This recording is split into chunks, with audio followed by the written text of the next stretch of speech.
Hello, my name is Matt Hadley, lead pastor at Claskanai Community Church. I've been involved in ministry for almost or over 25 years, from youth ministry, worship ministry, now lead pastor, and everything in between. And I'm just excited to spend these next couple moments with you, encouraging you and just going over what the Lord's put on my heart. So let's get into it. I want to talk to you about bringing family into ministry. I feel like this is one of those age-old questions, or I guess when I was raising a family early on and I was in full-time ministry, this really was one of the questions that I had and would ask those who had gone before me and would kind of stress about a little bit. You know, we all know the horror stories of the PKs or the children that grow up in the church or in missions or just in ministry in general that tend to be the ones that run away or, for whatever reason, end up making some pretty poor choices. And we all recognize, I think, that, the enemy will strongly oppose those that are desiring to serve God with their whole lives. And so it does make sense that if the enemy can undermine the church, and specifically the leaders of the church and the leaders of those going out and proclaiming the gospel, there can be chaos and it can be really, really challenging. So to kind of unpack this idea of family, bringing family into ministry, let me first just introduce my context so you know where I'm coming from.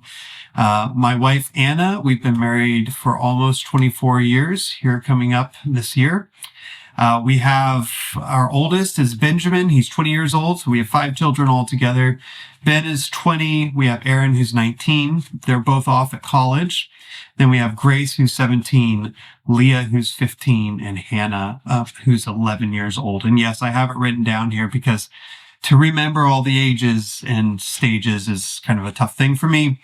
But in that, we've raised them in our one church here in Claskanai, at Claskanai Community Church. And, there's been a lot of positive and there's been some challenges, I think, like in all families. But there are some things that have been intentional that Anna and I have wanted to make sure that we prioritized in how we parented and how we brought our family into ministry, that for us worked pretty well. I'm not saying it was perfect, and I'm not saying that my kids down the road are going to have their own thoughts and ideas as to how we did things and how that impacted them, but that's their journey to walk. And for us, though, I feel like we set them up well and we set our family up well to journey through this as best we can. So I'm just going to go through some of the things that stood out to me as I was thinking about this topic and what we did. This is my experience. This isn't necessarily a biblical mandate. I don't have a Bible in front of me. I don't have a passage to back up every single principle I'm putting out. I believe that God gave me wisdom and my wife to implement the things that I'll be talking about. And yet I also realize that this is my experience. This is what what God told Anna and I to prioritize and to make important in our family. And so I would encourage you, as you hear these things, have conversation with your spouse and have a plan to implement maybe some of the things, or to adapt, or to just maybe throw them out and say, well, that's not going to work for our context or our family, which is perfectly fine. But I hope that this can bless you in some way, at least get you talking about what's necessary and what's important as you journey with your family and bringing them along in ministry. So the first thing that we wanted to prioritize was not making being a PK kid a bigger thing than it was. Meaning we didn't bring attention to it. We didn't make our kids feel like they were in a certain a certain position as a pastor's kid.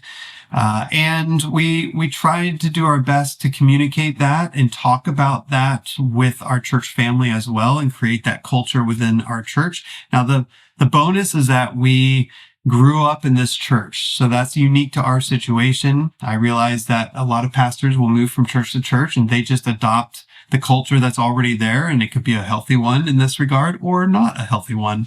We were able to kind of create our own as we went through. There were plenty of pastors before us who had kids, obviously. So there were some things that were there, but we were able to kind of set that course and how we wanted to talk about our kids being involved in ministries or not involved in ministries, or just running around the church, or all of those different conversations that can come up. And we just really tried to minimize the fact that they were any different than any other child that was coming through our church or a part of our congregation. And I feel like that was really, really important. It was subtle. It wasn't something we brought attention to. It's just how we decided to talk about it and how we tried to normalize the fact that we're just another family and part of the church. It's not, yeah, sure, we're the pastor and the pastor's family, but they want to go play and have experiences just like any of the other kids. And, if something happens, we're not, oh, you knew better because you're a pastor's kid, or whatever that you can unintentionally put in there. So we tried to normalize that as best as possible. And I think that worked out pretty well for us. Another thing that we made a priority was we wanted ministry to be just a way of life, that it wasn't, hey, you need to do these things or be at church all the time or be involved in all the ministries, or, to see it as this separate thing that they were anointed to be a part of, or make it, again, a big deal. It just was who we were as a family of the church. Like, we were just involved in stuff. And that was just a given. It wasn't anything that we talked about or made a big deal about, like, because you're our kids, you need to be involved in this, or you need to make sure that you say these things. We just trained them up to know that, hey, our family loves the Lord and we want to be involved in the church. And sure, dad is the pastor, or one of the pastors there. But we never put an expectation attached to that position, if that makes sense.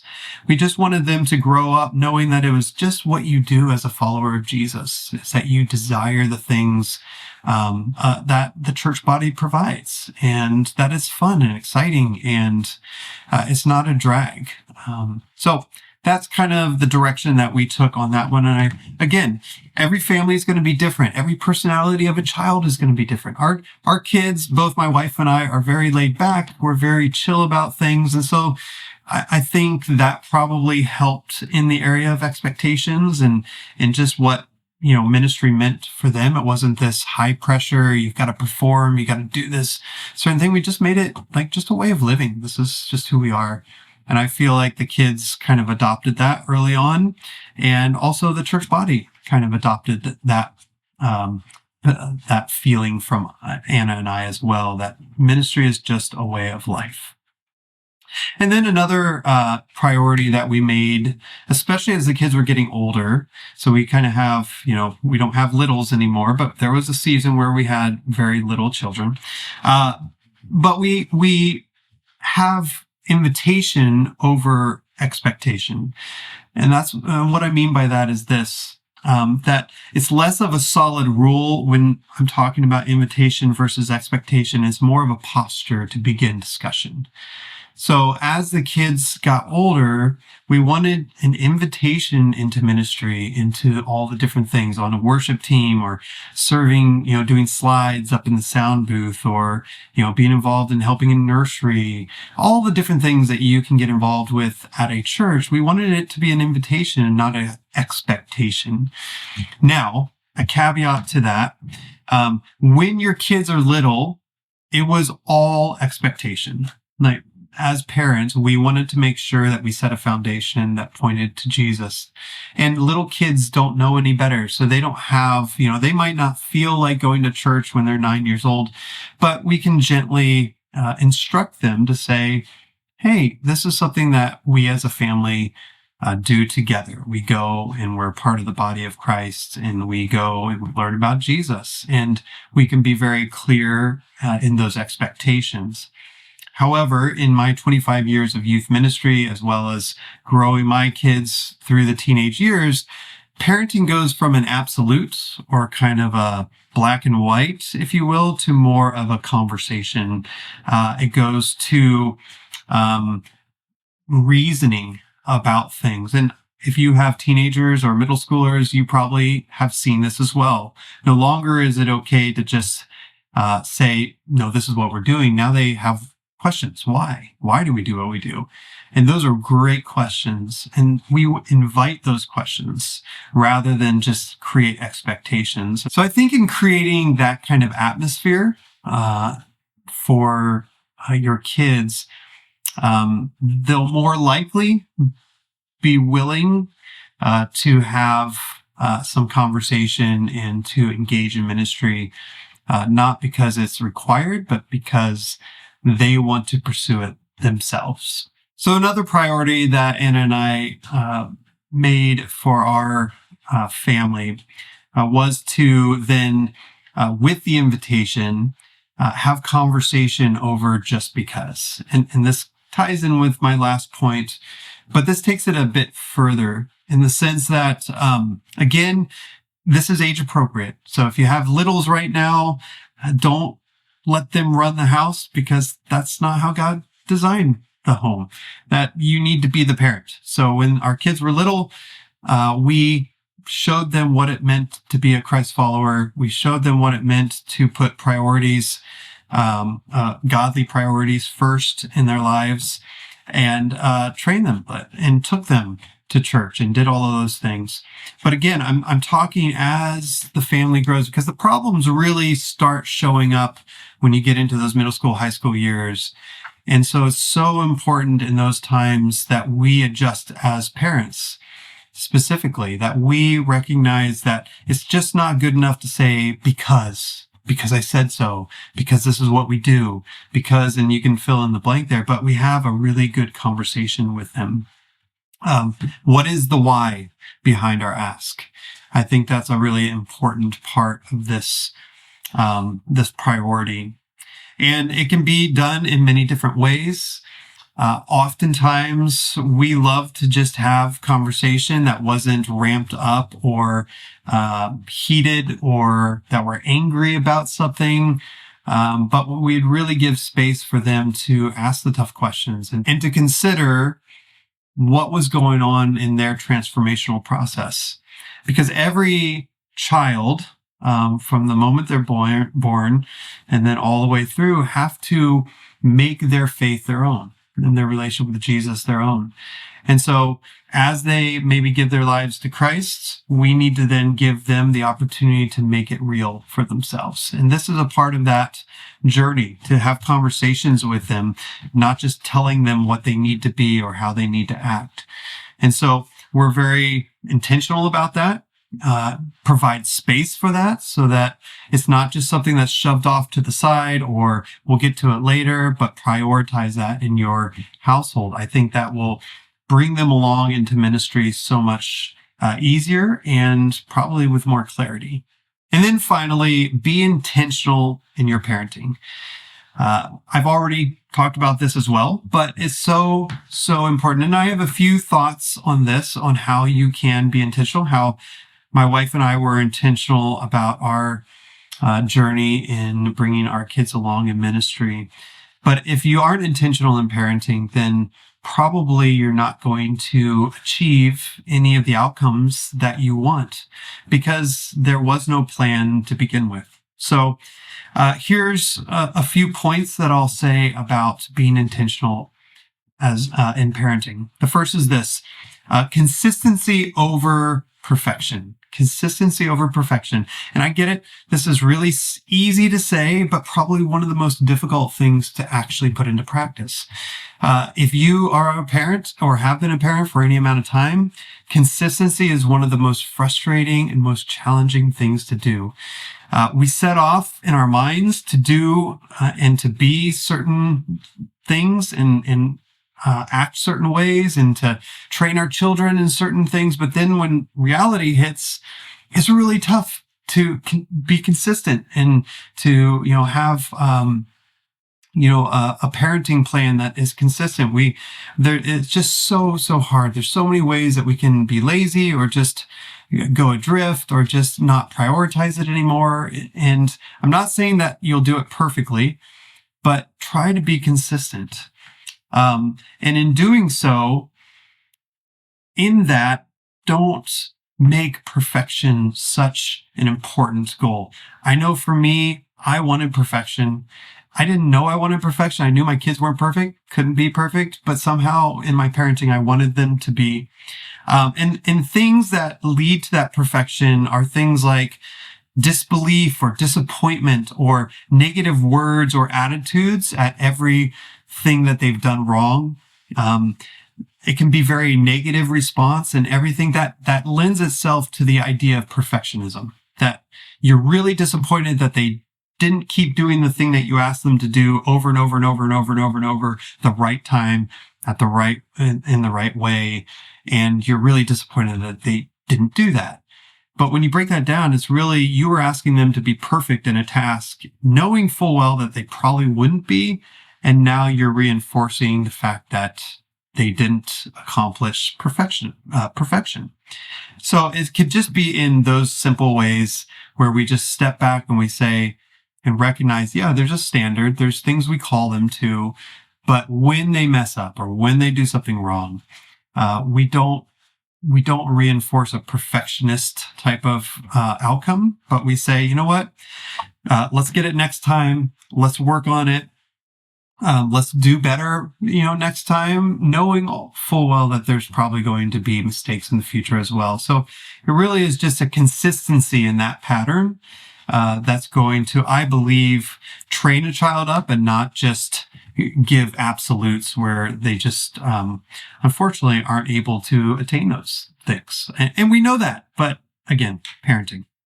The second thing about being intentional in parenting that we found helpful was vulnerability over toughness. What I mean by that is we, as parents, being very calloused and being very having much life experience, we can look at the mistakes of our children and we can say, when I was your age, this is what I did or didn't do. We can say phrases like, just get over it. I had it tougher. And all of these different phrases that we can use, basically communicating the fact that, just toughen up, learn your lesson. How could you even have, these problems or issues or, it was way worse for me. And we can have that tough man mentality. And there are moments where that can be helpful, but if that's your whole parenting strategy, most likely it's going to lead to distance. It's going to lead to a lack of openness between you and your children. And so we have seen that being vulnerable and saying things like, boy, that must be really challenging, when there's mistakes done, or I see your point of view. Now, we don't just leave it there. Obviously, there's instruction to be had, but in order to allow them to open up and to really express what they're feeling and what they're going through, I think to be vulnerable about even similar experiences. When I was young, I was always tempted to steal, with my buddies, and, it never went well, or, we got away with it for a while, but boy, I just didn't feel great about it. And ultimately, such and such happened. Just as an example, vulnerability allows there to be a relationship. It allows the opportunity for you to understand and draw closer to what your child is experiencing. And in the bigger scheme of things, when I've seen, not only my own kids, but other kids that are parented in this way, that there's this open dialogue between parents and kids, I've just seen their willingness to own their own faith and their choices and what they know to be true about God and themselves, and those that interacts a little more through vulnerability. The next one is humility over pride. As parents, we can have this very over the top, I know what's right, I've been through it, I know how I want to parent you, and this is what I'm sticking to. And all of that is well and good. And I've done my fair share of that. And so even in saying all of these things, I have not been perfect in all of these, but I've found that when I can be humble in my parenting, again, it leads to good conversation. It leads to openness rather than being shut down. And all of these are little indicators and factors that over a period of time is going to lend a child, I believe, to walking away from their faith, or at least for a time, not being able to connect dots because they're not seeing it in me. And they're not seeing how my relationship with the Lord affects how I act and how I parent. And so to be humble, I think automatically, and part of humility is asking for forgiveness. Parents that recognize we make mistakes. Are we willing to humble ourselves and say, hey, me getting upset with you the other day, or, just a little bit ago, that just wasn't appropriate. And that's not what I want to communicate to you. Will you forgive me? Now, you can still have the conversation about what went wrong, but maybe that's a good reset. And that takes humility. So humility over pride. The next one is relationship over being right. Again, like the other one, but maybe a little more niche. Relationship over being right. As my kids got older, especially with my boys, as they were continuing to get older, they had a lot of questions about life. They had a lot of questions about how their faith interacted with life. They had a lot of questions. They were public schooled, so they went to high school, and they had a lot of questions about what they were learning in high school, or what they heard from their friends that didn't have the same political views or even lifestyle views or all of those things. And I found it so helpful to just ask them, so what do you think about it? How would you make sense of your faith in this question or this thing that you see in life? And the conversations that came from that were amazing. And it allowed them to process and not me tell them how to process, which is a pretty significant difference. If we're just telling our kids how to be right or how to think rightly about a situation, we definitely want to encourage them in those things. But especially the older they get, if they don't have the opportunity to process themselves, then it's going to be so much more difficult for them to see how their lives can truly be on fire for the Lord while still dealing with the muck and all of the different things that are going on. So for me, I believe that relationship is king. Obviously every situation is different. And there are some really difficult situations that parents have to seek wisdom for, and to really,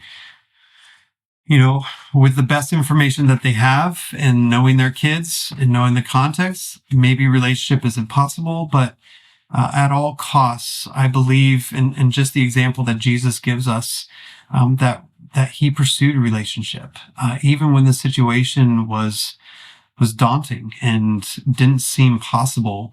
He would break those boundaries, and he would create relationship with those that he was going after. And I can't assume or presume to know what your situation is, so I'm not going to give you an absolute. But for me, a relationship, I think, is so important, especially with our children. Whether they even yell at your face, they hate you, or they never want to see you again, as little kids do, but even more seriously as older children can as well.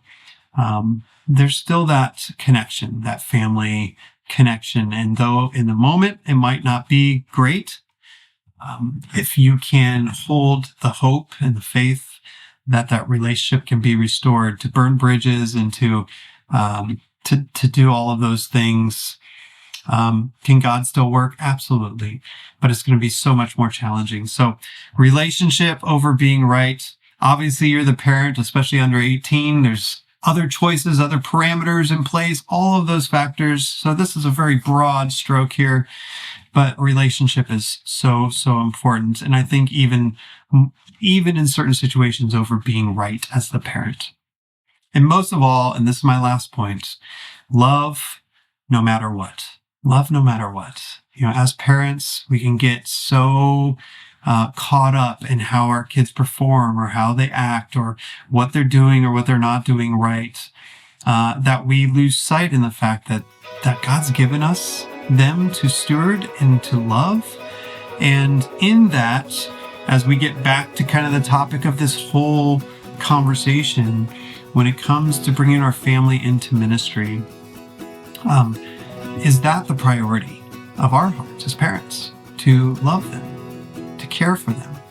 Is that over, what they look like in front of the church or how they perform or act in front of others, or all of the other trappings that you can fall into? Do they know that you love them, that you care for them, that even if they don't meet the expectation of someone's opinion of what a church kid should look like, that you still love them, that you care for them, and you can encourage them in that? That's the most important thing, and the most important thing that we can do as parents for our kids. So those are my thoughts on this area of bringing our family into ministry. I could get more practical into how that looks in our ministries and all those things. I just felt like this was more important, kind of some parameters as to how we parent, how we consider our conversations, how we're intentional with those conversations, and the things that we make important as we raise our kids and bring them into the ministry. So